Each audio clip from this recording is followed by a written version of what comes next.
Hey, this is Jeff Belanger, author, researcher for Ghost Adventures, host of New England Legends, and of course, beer drinker. And you're listening to PSH Radio with Sam and Carl on the Parasearch Network. They're broadcasting to you from Old England. You can tell by the accents. We are back, guys! Super apologies, but it kept due to weather and, let's say, weather gremlins, we kind of dropped out. So if you're obviously, we are back on now, so we're just going to obviously continue on where we left off, basically. So. Yeah, we do apologise. Obviously, there's certain things that are against us tonight for some unknown reason. That's the first time ever we've been doing this that the whole of the studio crashed. So we had to reinstate it. We hope that you're all still listening to us and you can see us all in the chat room. Give us a shout out that you can actually hear us again, etc. And that we are now back live. We've still got Rob on the line. He'll be joining us in a second. He's just sorting out his lovely little dogs because he's got a thunderstorm happening. And I do apologise if you hear bangs and things at my end because it looks like I've got similar weather rolling at the moment because outside has got completely and utterly really darker than dark. I know it's 9 o'clock at night. But it's got really dark outside. Rob, are you still there? No. Yes, I am still here. Okay. We'll recap what we were discussing, just because I don't know at what point our studio crashed. So we were initially talking about obviously your first couple of books and then your third book, and the first couple of books was communicating with dogs and animals, and you were just giving us an explanation, a quick rundown of exactly how, as a medium, you communicate with the dog, animals and dogs that have passed over. Can you just recap that again quickly, please? Sure. So animals communicate with us in a number of different ways. They can do things. They communicate actually much the same way that humans communicate with us. They can move things. They can make noises like jingling a collar, or nails on the floor, or bark, or meow. They can come into our dreams, which is the easiest way for any spirit who's crossed over to communicate with us. They can lead us to another pet that looks like them. They can drop coins or send us butterflies or birds that behave erratically. There's quite a number of things that they can do. And both of the Pets in the Afterlife books are filled with stories about those things, messages that I received, and the confirmations from the pet parent. It's really anyone who reads them will have a good understanding about how their own pets can communicate, and they can use that as a guide. Okay, good. What we'll do is we'll post in the chat room and all the different links of how people be able to get a copy of your books anyway. So we'll post all that in the chat room. And then we were just also talking just before it all went off. We went off air. We were discussing your next book, and you were just giving us a quick overview of what type of book that is. One of the other two books that I wrote are about people. They're about human ghosts, earthbound ghosts, and human spirits that have crossed over. So that would be Ghosts and Spirits, and then Lessons Learned from Talking to the Dead. And they both involve paranormal investigations I've been on in different parts of the world that I've traveled, although mostly U.S. In those particular books. And one of them is kind of like a question and answer book of all things paranormal. So any questions you have about the paranormal, I try to answer it with stories of things that I encountered. That would be Lessons Learned from Talking to the Dead. So obviously these are based on your investigations, and you've obviously investigated quite a lot of different locations to be able to put these stories and everything together. Just pick one case that you did that is quite memorable to yourself, and what did you learn from it, etc. Well, in the Lessons Learned from Talking to the Dead book is one of the most interesting cases I experienced, and I call it the double murder ghost investigation. We investigated a family home here in Maryland where children were reporting seeing shadow figures and sheets being pulled off the beds, and they're being very scared. So we went in there, myself and another medium of the group, not knowing anything about the home, any of the history or anything that happened. And long story short, we encountered two female ghosts. I encountered an older woman, about 60 or 70 years old. The other medium was talking to another ghost who was in her 30s. It turns out that these two women of those ages, were brutally murdered in this home by someone who was on drugs. And they continued to dwell in that home, and they wouldn't cross over because they wanted to protect whoever was in the home from the murderer. Although the murderer was caught and imprisoned for life. Okay, so it's documented. There was these murders. The person was caught, was tried, and was convicted.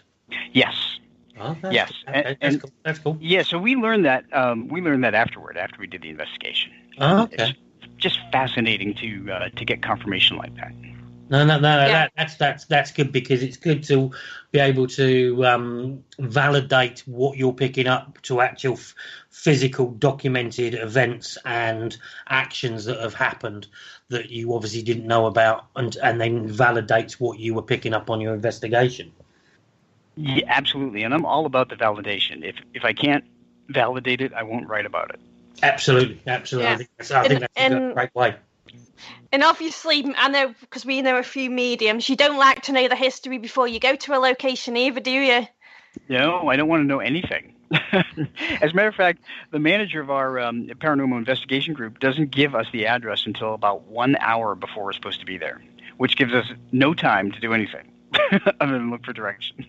So basically, you could be en route. You could be in a certain area. You know, you got to be in a certain area, and then you're given the thing, and then you are there, cold, straight in.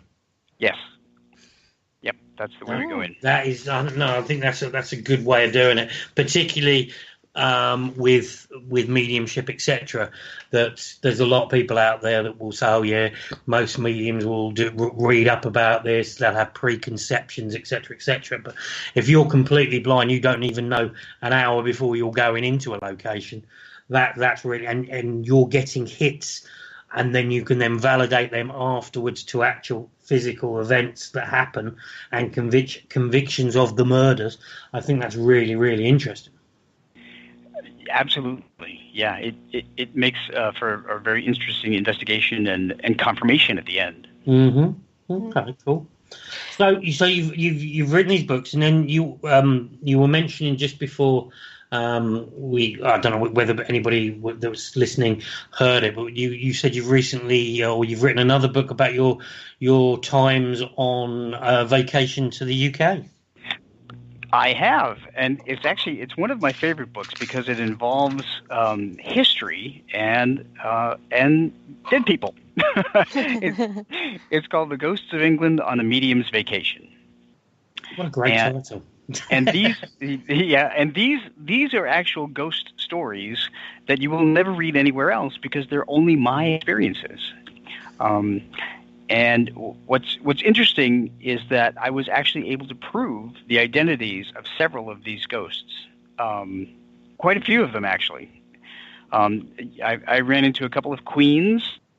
I ran into some lay people, some merchants. George Boleyn. Do you know George Boleyn? Anne Boleyn's brother. Okay, yeah. Hever Castle area and all that. And that's where I walked into him. So let me preface this by saying when I took 2 vacations to England, and my partner is a huge fan of Tudor history, and I don't know anything about it. So he planned all of the vacations, and of course we went to everywhere that was Tudor related. So. I can see that by looking at the locations you went to. Yeah. So when we went to Hever Castle, for instance, I didn't know anything about it. I knew nothing about where it was or or who lived there or anything. So Hever Castle, for the listeners that don't know it, is it's in the village of Hever, Kent, about 30 miles southeast of London.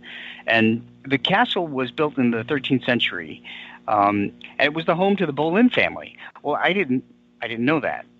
So as soon as I walked through the front door, which is a giant gate, looked like a drawbridge, the first thing I heard was, "My name is George." And I clearly heard that in my head, and I thought, okay, good for you. Who you are.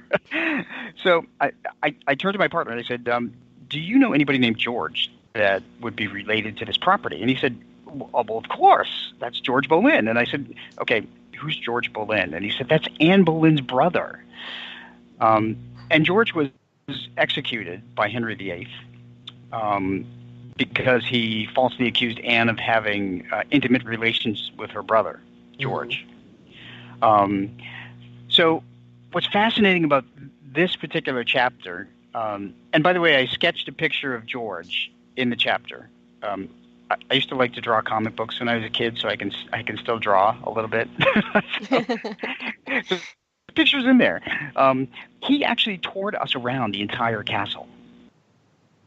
In every room that I went with my partner, George was with me. And George pointed out where Anne's room was. George pointed out, he told me the year that he was most proud of his sister, which I thought was, I didn't know anything. So I just wrote it down. By the way, when I go on trips, I carry a notebook.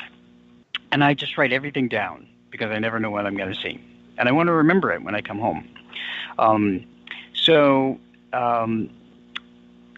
So he gave me that date, and it was the year 1532. And he said this was a time in his life when he was the happiest, and that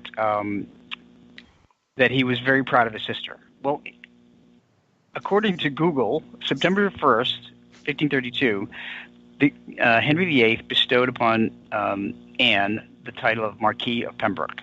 And with that title, she became a royal. So no wonder he was proud of her. Okay. So to me, that's fascinating that a spirit can just give me a date, a year, and say, this is when I was most proud of my sister. So, and I think, like, obviously listening to that story, I think it's interesting that they can actually remember us in spirit as well. That.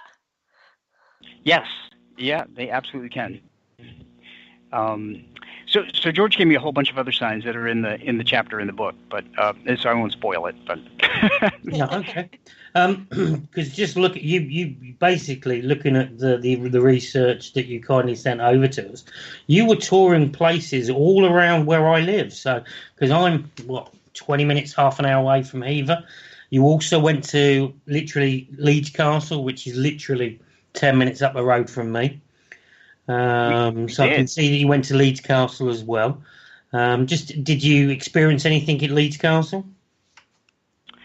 I don't think I put Leeds Castle in the book. Oh, okay.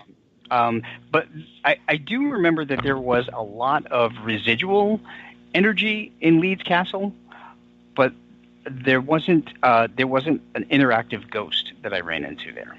Okay. Well, I think the problem with Leeds Castle that people that obviously live in the UK are probably aware of. It's still a home to a family. It's not like some of the other castles which are complete and utter tourist attractions where they're abandoned and they're basically just used as people can come in and visit. Leeds Castle does have part of the castle which is still lived in by the family that owns Leeds Castle. Well, that would definitely explain, why I couldn't see the entire castle. So obviously you went to Leeds Castle, you went to Hever Castle. Where else did you go? Because I can see that you went to a few other locations. I did. We went to well, throughout the London area, we went to Westminster Abbey, we went to the Banqueting House, we went to Guildhall, the Tower of London, of course, Hampton Court Palace. And I have to tell you, Westminster Abbey was fascinating because my partner, who had never had any kind of experiences in a medium sense, had an amazing experience there at the same time I did. Mm-hmm. And we confirmed it. We were standing in front of the tomb of Anne of Cleves. Yeah. I think that was Henry VIII's fourth wife. The one that actually he gave Hever Castle to. Yeah. Yeah, and she became known as the king's sister because he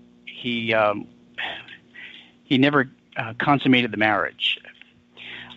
He found her very unattractive, I guess, when he met her in person. Mm-hmm. Anyway, so we were standing in front of her tomb, and we were about 20 feet apart, and we were both facing the same way, facing the tomb. And at the same exact time, I was on the right side, he was on the left side, somebody pulled our hair. As if somebody was standing right between us that had an arm span of 20 feet and pulled our hair at the same time. And we looked at each other, and we said, "Did you feel something?" And we both compared notes, and he said, "Somebody pulled my hair." And I said, "Well, somebody pulled my hair." Wow. It was fascinating. Do you know, I've never been into Westminster Abbey. I've worked in London for a lot of years. I've driven past it. I've walked past it so many times. I've never been inside Westminster Abbey. Well, maybe I've inspired you to go. I might have to have a little wandering because I've been told it's amazing and all this. I've been to St Paul's. I've been lucky enough to be able to go into the Houses of Parliament and the Houses of Lords through a friend of mine. So I've been into all these places, and I've got into locations which I never thought I'd ever get into through the paranormal. But I've never been into Westminster Abbey. Well, if you do go, there's also a ghostly monk that's walking around there, and there's a whole bunch of other people, other dead people. I got actually poked in the gift shop when I was walking there. So even the gift shop, you'll run into somebody. Okay, this is something that I always ask probably all the mediums that I actually talk to. Can you actually switch off? I can, most times. The reason I couldn't hear is because there are so many and they want to be heard so much. And I liken it to this. I liken it to standing in line at perhaps in a store, and somebody who's about 3 or 4 people standing behind you keeps calling your name and shouting your name very loudly. And, what you have to turn around and say, what do you want? And that's kind of how I was. I turned around and I said, okay, I hear you. What do you want? What can I help you with? Do you find like you can help a lot out of these spirits out, Rob? I can help some of them out, sure. If they want help. When we pass, we maintain our memories and our personality and our knowledge, and we choose to stay here earthbound is what I call a ghost, or we cross over and that's what I call a spirit. So because we maintain our personalities, if we're stubborn in life, we're going to be stubborn in death. And if we want to stay here, nothing that I say is going to help them cross over, because they have to want to cross over. Yeah. Yeah, totally agree with that one. Yeah. Yeah. I must admit that's how I believe. Like I've always said, when you talk about ghosts or whatever you want to call them that you encounter when you're investigating, if you're a grumpy so and so in life, you're going to be a grumpy so and so in the afterlife. It's not going to change the way you are. You are going to be exactly the same personality you were in life than you are in death. Absolutely. So if you're a nasty piece of work and you've committed heinous crimes, you're going to be exactly the same personality in the afterlife. I totally agree. So, with that in mind, and I have to ask it because it is very prominent in popular paranormal culture, particularly on the TV front of it, this whole thing about there's demons everywhere. What are your views on demons? I have two views of demons. Being a scientist, I have to go to science and say we now know that there are over 3,800 cataloged exoplanets or planets around other solar systems. There are another 4,800 and something that are waiting to be confirmed. So with all of those planets, and we know some of them are in what's called a habitable zone where life can be sustained, much like where Earth is. That Earth is in the habitable zone. So with that said, as a scientist, I would say, there's a lot of life out there in the cosmos, and anything that we don't understand that's paranormal may in fact be life from one of those planets. Okay. So oops.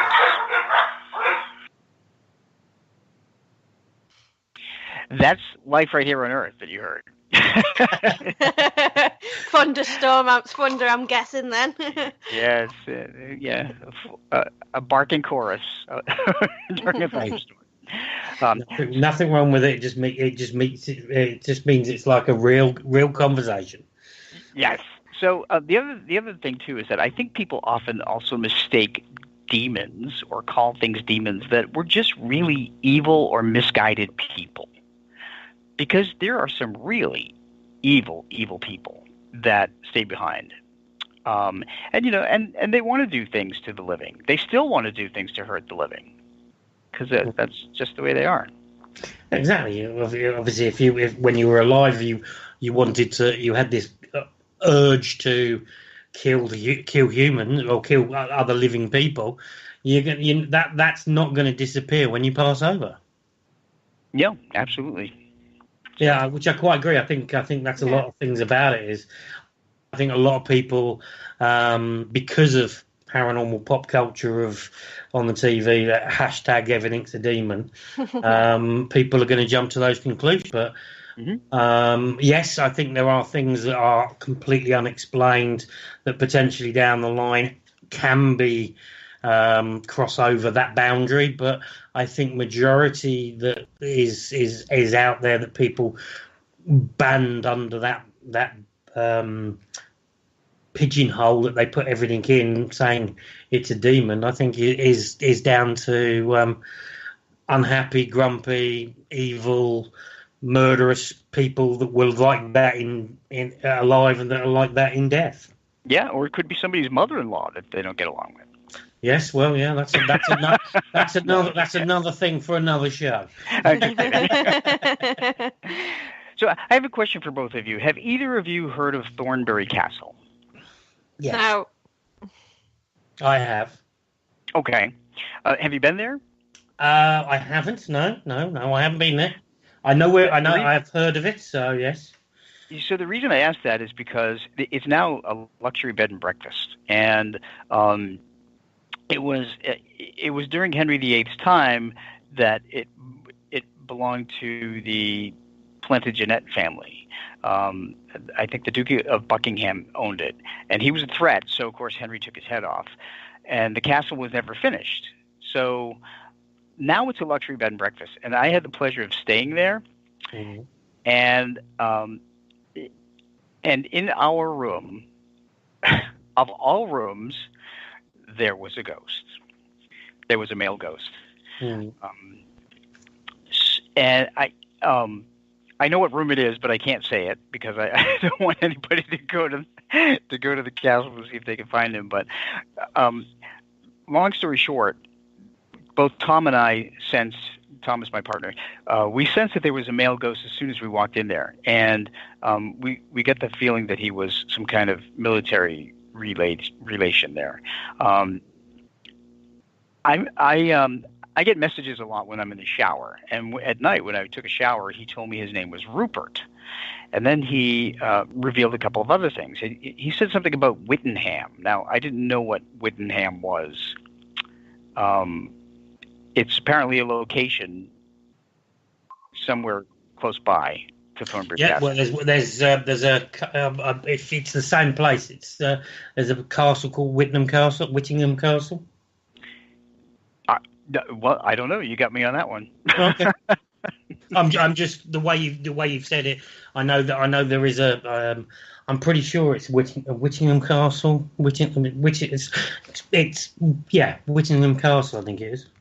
So I don't know where that is, but so when I came home, I had all this stuff written down, and then I did some research, and I found out that Little Whittingham is a village located on the River Thames in South Oxfordshire, and it's like 86 miles away from Thornbury, and that's actually where. So I actually looked up a book called The Letter Books of 1644 to 1645 by Sir Samuel Luke. Believe it or not, I found it online. Yeah. And that's how I found out who this ghost was. His name is Prince Rupert. And he was in a battle. He was in the Battle of Whittingham. And he was a royalist military commander during the English Civil War. Okay. So he didn't tell me why he was earthbound, but I found out that during that battle, it was his greatest defeat. So it was his biggest embarrassment in life. And that was the reason he stayed behind. And Thornbury Castle, as it turns out, was the closest remaining structure of the time, from the time that still existed.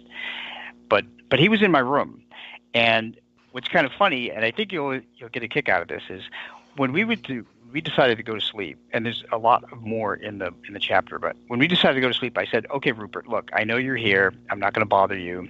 Just please don't bother me, at least until sunrise. So I made an agreement with him, because that's the way you have to talk to them, because they're people just like we are. Mm-hmm. Well, me, I did not realize at the end of May that the sun rose at 5:30 in the morning. Yeah, as it is at the moment. And there was a locked iron window grate in front of the window on the outside, and that unlocked by itself and slammed against the stone in the morning as the sun was coming up. It unlocked by itself. Rupert unlocked it. Okay. And basically, it was morning. You've told him, "Don't bother me until the morning." Morning's come up. He's made his entrance. Exactly. And I was dumb enough not to check what time sunrise was. Yeah, I must admit. Yeah, I can understand that, because particularly this time of year, the sun rises a lot earlier. And then obviously, as the further up north of the country you get, the sun stays out a little bit more. Once you're up in Scotland, you have short periods of night time. So, yeah, I can understand how that could be a bit of a pitfall when you actually say, don't communicate with me until sunrise. I won't make that mistake again. So how long were you over in the UK for? We took 2 trips, and both of them were about 9 or 10 days. Okay. Because looking at where you've travelled, you've basically hit from somebody that lives in the UK and has gone round quite a few of these places. You've sort of hit most of the paranormal hotspots in your when you were over here. Well, that's good to know, because I had no idea. Okay. I didn't up haunted places. No. I came, because, like we talked about, when you're a medium, you don't want to know anything. If you run into something, it's better that you don't know. Yeah, exactly. I think Sam mentioned that. No, exactly. Yeah. One place I can see that you did visit on your trips was Canterbury. I did. I did. Yeah. Been that's where I currently work and spend an awful lot of my time. But sadly, I've never really investigated anywhere in Canterbury itself. On the outskirts, I've been, couple of times I've done a few little things actually in some of the local villages. What did you find in Canterbury? Well, I found a haunted magic shop, and I ran into the ghost of Thomas Becket in the Canterbury Cathedral. Okay. So there's a magic shop. It's called Pure Magic. Yeah, I know where it I is. think it's on the main. Oh, okay. Well, you need to go in there then, because there is a. So when I walked in there, I didn't know it was haunted, but there were a couple of ghosts in there. So there's a male ghost upstairs, and he's been seen wearing a long black overcoat, sometimes a hat, and he's been seen by a number of people, I guess, that have gone in there. And he's usually seen walk through a wall, which was probably where a door was when he lived there. But and downstairs there's a female ghost, and she's also been seen by a number of people. I sensed both of these ghosts, and the one upstairs was kind of grumpy, so I didn't really stay upstairs because I didn't want to deal with him. So I went back downstairs, and they were actually able to figure out who the woman was that haunts the first floor. And she's very benign. She actually used to work there in that store when it was a dress shop in the 1950s. Okay. And she's been described as being short, and she wears her hair up, and she's a really smart dresser. But they don't know her name, but they do know all that about her. Okay. Well, I know where the shop is, and I know it's in one of the older parts of Canterbury City. So, yeah, I can understand that. Back a few all those years ago, that potentially doorways, buildings would have been connected via different methods, and over time they've changed. So spirits disappearing through walls, where potentially doors would have been, probably makes more sense. Yes, yeah, and there's one more ghost in there, but I'll leave that one for the book. Okay, no, exactly. Sam, have you got anything you want to quickly point through? So, did these ghosts what you picked up? Did they communicate with you at all, Rob, or were they just residual? No, they were intelligent haunts, which was fascinating. Yeah, they did communicate with me. Like I mentioned toward the beginning there, the ghost of George Boleyn was very interactive with me. And I mean, he told me where he burned his arm as a child as we walked through Hever Castle. He told me about things about his sister Anne Boleyn. So they were sharing a lot of information. Mm. Yep. Yeah, because obviously you find, like you said, if you with that lady that and that man that they were seen walking through the wall, and sometimes that's residual, isn't it? Because they don't interact with you at all; they just continue walking through a wall. Yes, yeah. So the thing about him, though, was that I could sense his personality, and he basically told me that he didn't want me to come upstairs. So that led me to believe that he wasn't residual. He was actually an intelligent haunt. Mm. So he was kind of like, "This is my area. You're not allowed." That's pretty much it. He was pretty territorial. So there were. I actually ran into. We talked about pets in the afterlife earlier, but I actually ran into a ghost dog in England. Just one, and I was able to confirm who this ghost dog was. Okay, whereabouts? Do you want to tell us about that and where it was? Sure. It's. Are you familiar with John Soane? Give me a little bit more. He was a famous architect. He was a British architect in I think he was in the 1800s. I didn't know who he was, but my husband's an architect.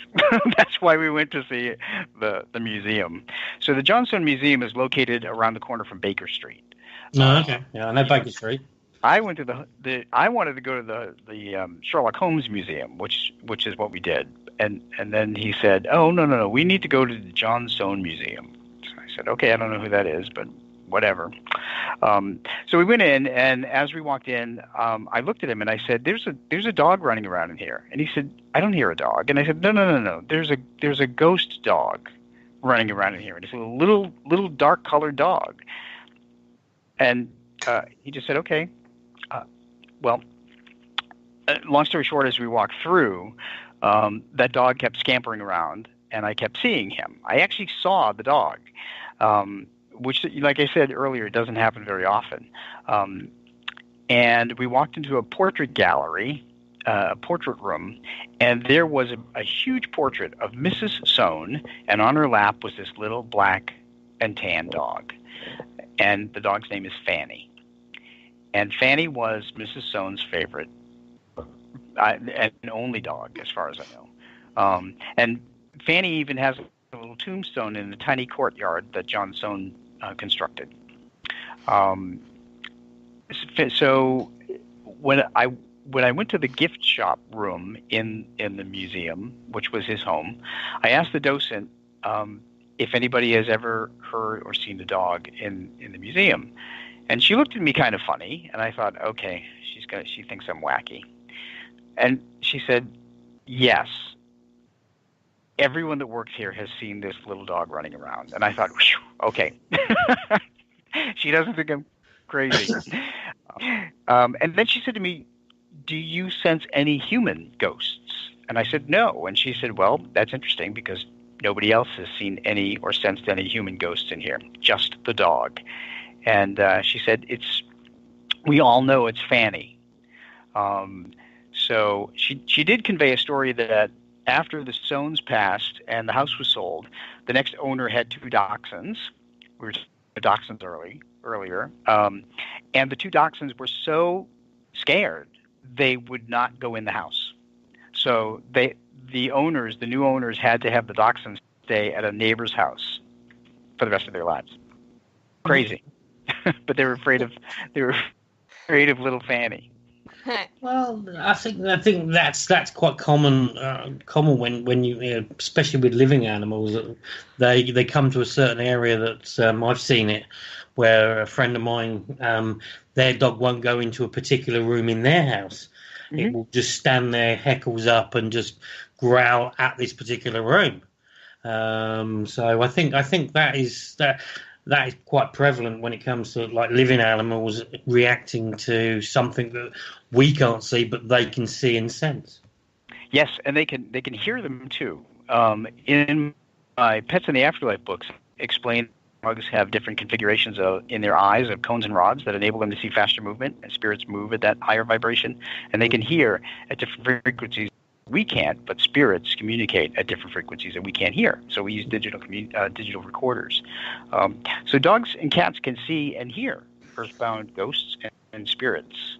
And we took my dog, my Weimaraner, on a paranormal investigation, and she solved the mystery. And that's in my Pets in the Afterlife book. Okay. We won't spoil that for people. So if anybody wants to learn about that, we'll be posting links in the chat room. So we have come to the end of the show, Rob. If you would give everybody all your details, where they can get your books, where they can follow you on social media.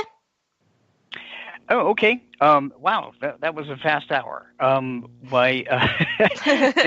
They can find me at, they can type in petspirits.com or Rob Gutro, Gutro.com, and that comes to my website. All the books are on Amazon or Amazon UK. They're actually available in paperback and ebook for anybody who likes reading ebooks, and they're pretty cheap. I wrote them to help people understand really how it all works and how they can see, they can experience ghosts and spirits on their own without a medium. And I'm also on Facebook and Twitter. Just type in Rob Gutro, Gutro, author, and it'll come up.